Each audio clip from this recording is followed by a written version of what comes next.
América Latina y mundo entero, muy buenas tardes, bienvenidos a Somos, yo soy Neri Paredes, gracias por acompañarnos en una emisión más. Antes de comenzar los quiero invitar a que veamos un avance de lo que les hemos preparado para hoy.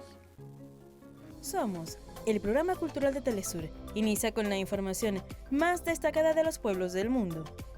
En Colombia, la salsa caleña se convirtió formalmente en patrimonio cultural inmaterial de la nación. Agrupaciones locales y visitantes se encuentran en la recta final del Festival Internacional de Teatro Progresista en Venezuela. Además, con motivo del bicentenario del encuentro entre libertadores Simón Bolívar y José de San Martín, la historia nos narra la entrevista de estos dos colosos que marcaron un hito importante en la región latinoamericana. Todo esto y mucho más hoy en Somos. Todo esto y mucho más hoy aquí en Somos, y yo te invito a que nos sigas en las redes sociales, nuestra cuenta en Instagram, @SomosTelesur, que en este momento está apareciendo en sus pantallas. Vamos a irnos a una pausa, ya comenzamos.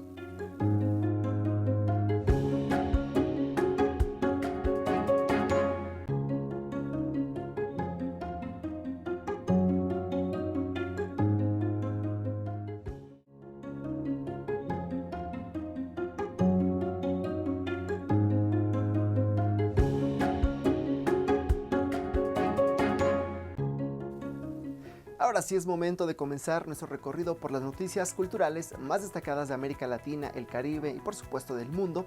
Y vamos a comenzar contándoles que en Argentina, el Teatro Nacional Cervantes estrenará en una de sus salas la pieza especial para toda la familia. La obra titulada Familia, No Tipo y Nube Maligna narra la historia de una niña llamada Socorro, quien no puede dormir y le pide a su familia que le inventen una historia de terror. La pieza teatral está disponible para que toda la familia argentina viva una experiencia única a través de la celebración de la diversidad, el rescate de la mitología argentina, lo lúdico y la mixtura de lenguajes. Familia, No Tipo y La Nube Maligna estará disponible para verse de miércoles a domingo a las 15 horas, hora local, y sábados y domingos después de las vacaciones de invierno y hasta el 18 de octubre.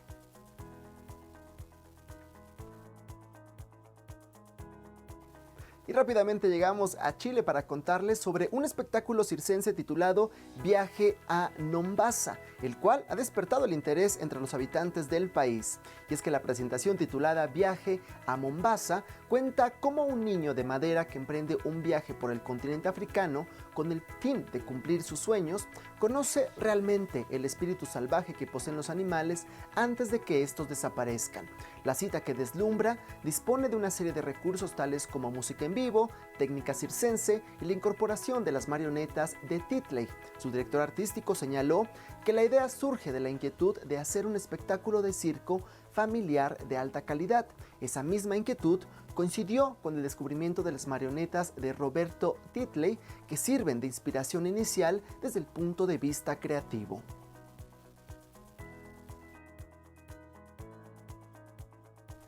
Ahora nos vamos a Brasil, en donde un artista francés elaboró una pieza en homenaje a las víctimas de la explosión de la represa Corrego do Feijó, ocurrida en el año 2019.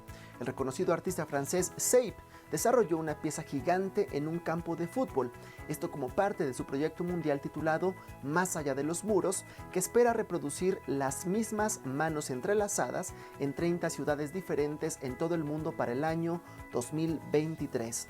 Este resultado, que rinde homenaje a las cientos de víctimas de la falla de la represa de Feijó, contó con la participación de los familiares y amigos de cada una de las personas quienes formaron parte de la elaboración de estos trazos junto con el artista y creador de este solidario proyecto.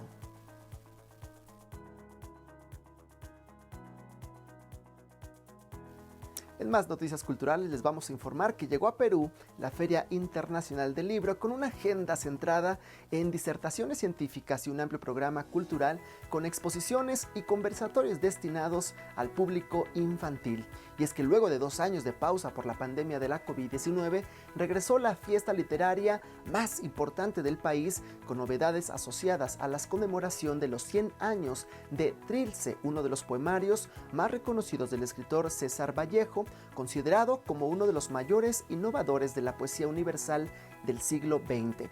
Este evento, que tiene a Portugal como país invitado de honor, ofrecerá más de 600 actividades repartidas en diversos auditorios, con conciertos al aire libre y disertaciones sobre el sistema de información geográfica, desarrollo tecnológico para la gestión del riesgo de desastre y contaminación, y la presentación de la Política Nacional de la Lectura, el libro y las bibliotecas.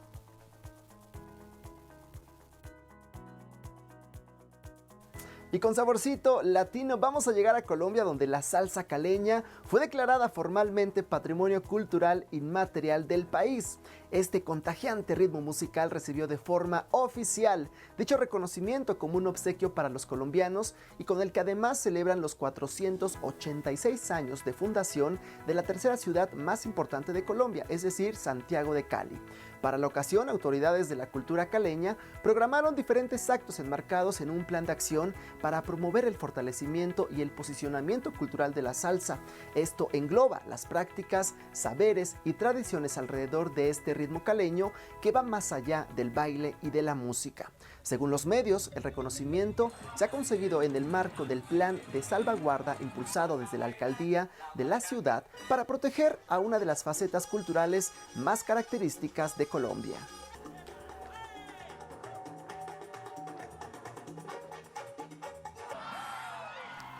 Y nosotros continuamos nuestro recorrido cultural por los pueblos del mundo, y les cuento que en México artistas celebran con bailes y otras acciones la rebelión indígena contra la conquista española. Y es que, como cada año al occidente del país, mexicanos y mexicanas recrean en las calles de Tonalá, Jalisco, la resistencia de los indígenas contra la conquista española, con actividades como bailes, teatro, consignas y los tradicionalmente llamados azotes. Esto representa la acción de los españoles contra las comunidades indígenas en tiempos de conquista mexicana. Esta festividad, que se realiza en medio de las celebraciones del Festival de Santo Domingo de Tonalá 2022, que en los últimos días ha reunido a varias actividades culturales con el fin de mantener viva las tradiciones, la historia y además las manifestaciones artísticas del pueblo mexicano.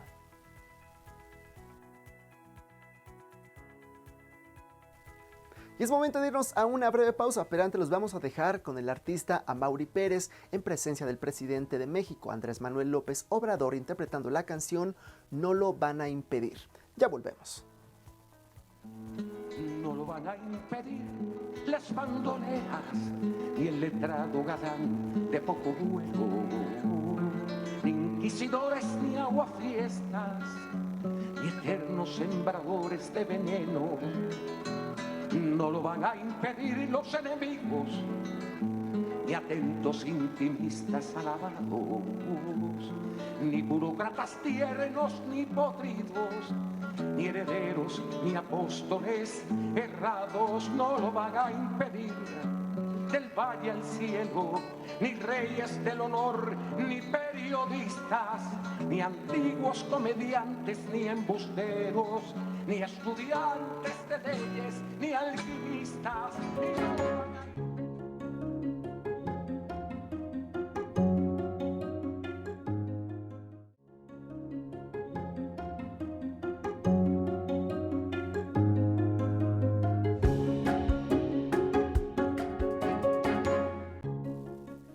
Estamos de regreso, gracias por continuar con nosotros aquí en Somos, y quiero platicarles que en la recta final se encuentran las agrupaciones nacionales e internacionales provenientes de 14 países que se dan cita en Venezuela, para ser parte de la primera edición del Festival Internacional de Teatro Progresista, Que sea más humana la humanidad. Vamos a ver de qué se trata. Las autoridades culturales de Venezuela informaron que bajo el lema Que sea humana la humanidad, iniciará este próximo 29 de julio la primera edición del Festival Internacional de Teatro Progresista, como parte de los festejos de los 30 años de la rebelión cívico-militar del 4 de febrero de 1994 y los 20 años del 13 de abril de 2002. La jornada, que contará con 135 funciones y más de 40 espectáculos en su sede principal de Caracas, también desarrollará una amplia variedad de eventos en estados del interior del país, como La Guaira, Cabrera, Miranda y Carabobo, contando además con alrededor de 49 funciones y 17 citas internacionales procedentes de naciones como Argentina, Bolivia, Burkina Faso, Colombia, Cuba, Ecuador, Islas Canarias, México, Nicaragua, Perú, Ruanda, Uruguay, Estados Unidos y Rusia. Las actividades que serán ejecutadas en 8 estados divididos en 3 circuitos nacionales, Centro, Oriente y Occidente. Adicionalmente, expondrá puestas teatrales gratuitas para la infancia en la Casona Cultural Aquiles Nazoa, un eje de formación con talleres y ponencias dictadas por invitados internacionales, y también presentaciones en espacios comunitarios, que se desarrolla en la actualidad con el seminario Teatro, Mito y Rito y tendencias de la escena latinoamericana actual a escala nacional, además de lecturas de teatro venezolano, el taller Introducción a la reseña, crónica y crítica de la dramaturgia, la propia voz y encuentros con agrupaciones seminarios. El evento, que será desarrollado hasta el venidero 7 de agosto, se realiza en paralelo con el Festival Teatral de Autor, Festea, y presidido de los Festivales Universitarios de las Artes Escénicas y el Tercer Nacional Escolar César Rengifo en fase regional, las cuales ya transcurrieron. Esta edición, el costo de las entradas a ambas jornadas con un valor simbólico que estará destinado a ser reinvertido en el Teatro Nacional Venezolano. De las entradas del evento pueden adquirirse a través de la página oficial del festival www.fisitpven.com.be y otras plataformas, al tiempo en que todas las actividades de la jornada serán publicadas a través de las redes sociales Instagram, Twitter, Facebook y TikTok del festival.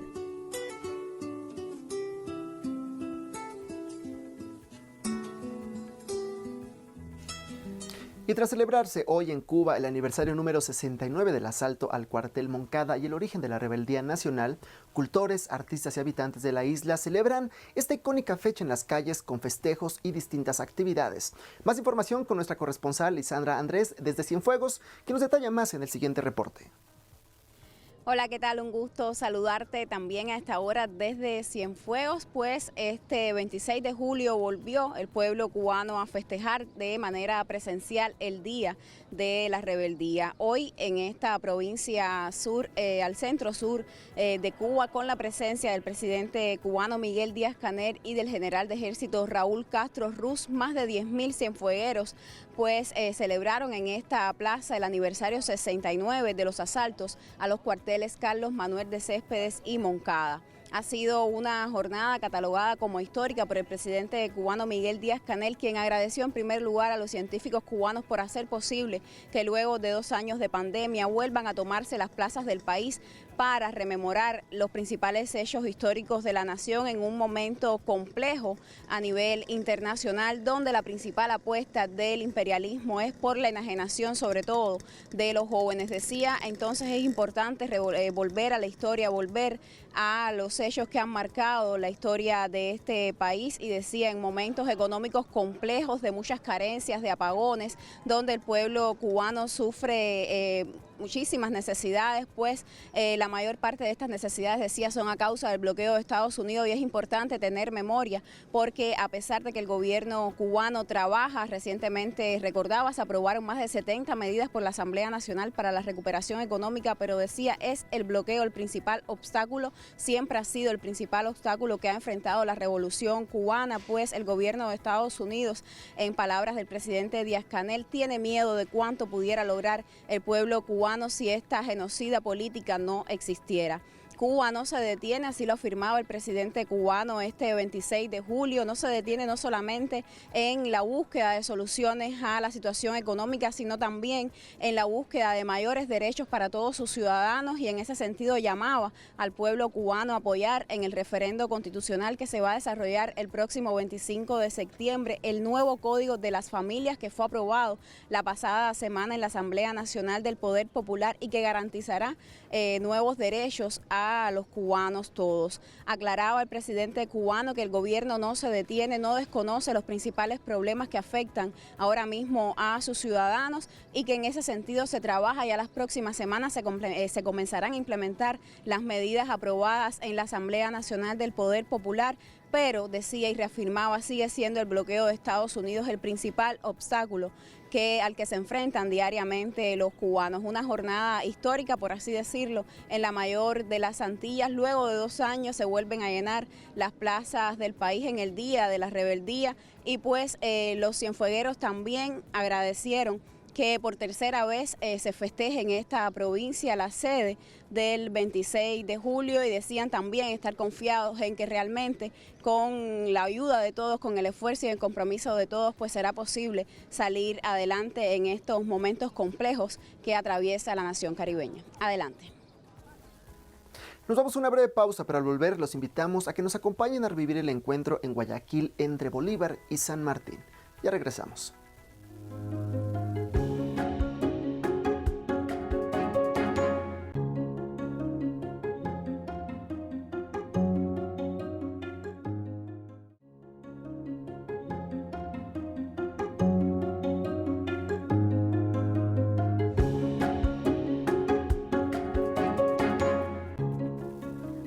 Con motivo de celebrarse el bicentenario del encuentro entre los libertadores Simón Bolívar y José de San Martín, hoy les vamos a hablar de la misteriosa entrevista que sostuvieron estos colosos de la historia latinoamericana, de los cuales siguen vigentes sus legados. 1822. La independencia latinoamericana avanza de norte a sur y de sur al norte del continente, pero la fragilidad de los nuevos estados, sus conflictos internos y la resistencia española les exigen coordinar acciones de los ejércitos libertadores. El presidente de la Gran Colombia, Simón Bolívar, ocupa el reciente independizado Guayaquil con el objetivo de evitar una reconquista invasora del territorio. Por su parte, el libertador del sur, José de San Martín, acaba de convocar el Congreso Constituyente del Perú. Simón Bolívar, el político y genio militar caraqueño, ya se erigía en aquel entonces como una de las figuras capitales de las independencias latinoamericanas debido a sus numerosas victorias militares al norte del sur. Tal prestigio militar y político lo llevó a ostentar la primera presidencia de una naciente y gigantesca República de Colombia, que abarcaba en aquel momento los territorios de Panamá, Venezuela, Colombia, Ecuador, Perú y Bolivia. Su presencia en Guayaquil fue solicitada por representantes de una fuerza capaz de contener al Imperio Español. José de San Martín, rionplantense, libertador de los territorios del Cono Sur, que abarcaría Argentina, Chile y en parte Perú. Antes había cosechado experiencia militar en el norte de África y en España contra la ocupación napoleónica. Era semejante a Bolívar en su prestigio político-militar y ambiciones de desmantelar todo el sistema colonial expoliador, con visión hispánica que borraba lo originario en favor a una federación de repúblicas democráticas.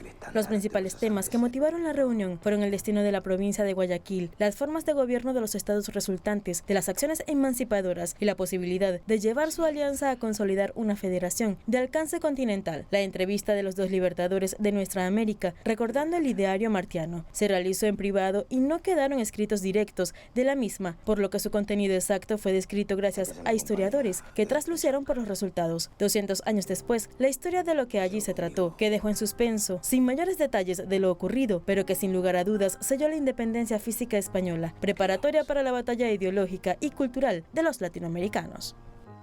Lo único que se nos fue en cada paso fue la vida. Y de esta manera la historia nos narra la entrevista de estos dos grandes que marcaron un importantísimo precedente en la región latinoamericana que hoy, 200 años después, sigue generando el respeto y la dignidad de los pueblos que la integran frente a los imperios de la actualidad. Son escasos los documentos directamente vinculados a esta crucial entrevista, por lo que su interpretación fue durante mucho tiempo pasto de polémicas historiográficas. Dado los acontecimientos más problemáticos e importantes que envolvían a ambos personajes, se puede suponer que los temas tratados serían el destino de la provincia libre de Guayaquil, el sistema de gobierno de la misma y del Perú. Asimismo, las estrategias generales que coordinarían acciones militares de ambos libertadores ante el Imperio Español. Durante casi 200 años, el principal registro escrito fue una carta dirigida al general Antonio José de Sucre por el escribano de Bolívar, en la que dice: la excelencia del libertador no ha dejado de pensar un instante en la suerte del Perú desde que tuvo la entrevista en Guayaquil con el general San Martín. Además de esta carta, se tenía noticia de dos libros, copiadores de despacho, que el secretario general de Bolívar, José Gabriel Pérez, mandó y firmó entre el 22 y el 29 de julio de 1822. Poco había para consultar, y mucho después, a mediados del siglo XX, fuentes argentinas citaban un documento apócrifo que aparecía anexado en el libro de 1844, pero cuya veracidad perdió apoyo entre los historiadores al no hallarse nunca.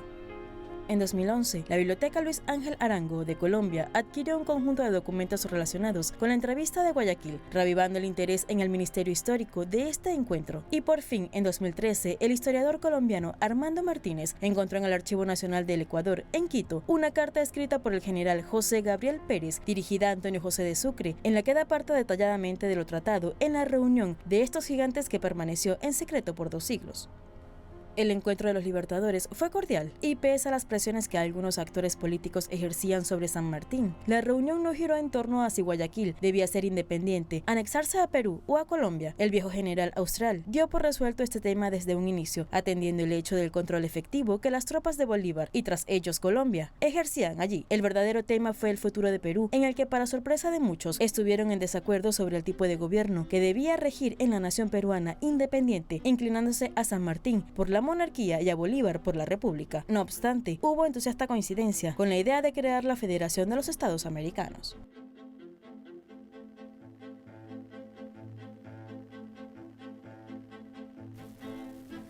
En este orden de ideas, el historiador venezolano Alejandro López, presidente del Centro de Estudios Simón Bolívar, le aporta datos iconográficos a este hecho histórico con las expresiones pictóricas más importantes de este encuentro. Mira, sobre este encuentro hay varias expresiones pictóricas, iconográficas, pero sobre todo prima la representación de Bolívar y San Martín por separado, y cada uno de ellos en acciones de batalla. Son los recursos que usualmente se acuden en la actualidad para recordar este momento.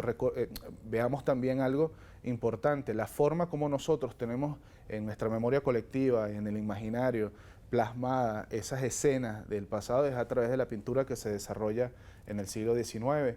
Juan Lovera, en el caso venezolano, desarrolla las escenas del 19 de abril de 1810 y las escenas del 5 de julio de 1811. Y otro caso muy representativo es la batalla de Carabobo, que es la gran obra de Martín Tovar y Tovar, que se ve por primera vez, se presenta al pueblo en 1883, en el centenario del nacimiento del Libertador. Así que, bueno, y por supuesto Arturo Michelena y la imagen representativa de Francisco de Miranda.